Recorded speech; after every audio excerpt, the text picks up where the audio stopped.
the original text, where ancient words meet modern meaning.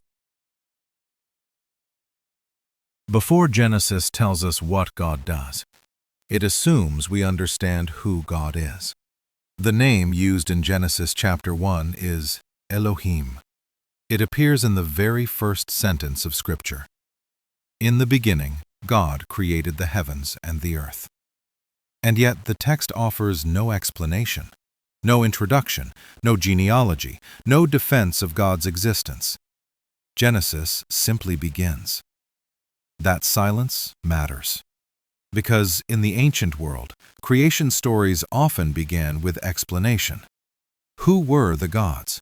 Where did they come from? Which deity fought which rival? What cosmic struggle produced the world? Genesis does none of that. It assumes God. The Hebrew word Elohim is grammatically plural in form. That observation has generated centuries of discussion. But the text itself remains remarkably consistent. When Elohim refers to the God of Israel, the verbs are singular, the actions are singular, the will is singular, the authority is singular. This is not a grammatical mistake, it is a deliberate feature of the language. In broader Hebrew usage, Elohim could refer to divine beings more generally. The word could be used for gods, for heavenly beings, for spiritual authorities.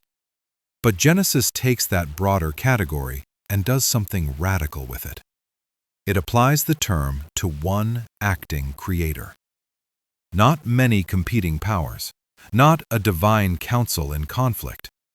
One creator. This matters because ancient creation stories often describe the world emerging through struggle.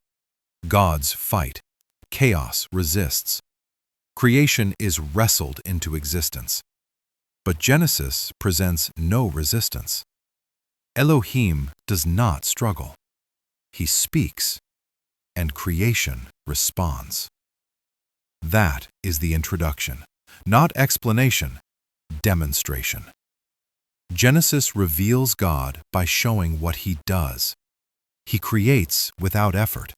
He orders without opposition. He separates, names, blesses, and declares. This tells us something profound about the God Genesis presents. He is not part of creation.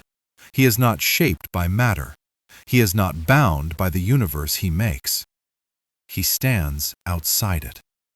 And yet, He acts within it. Genesis does not begin by asking the reader to discover whether God exists.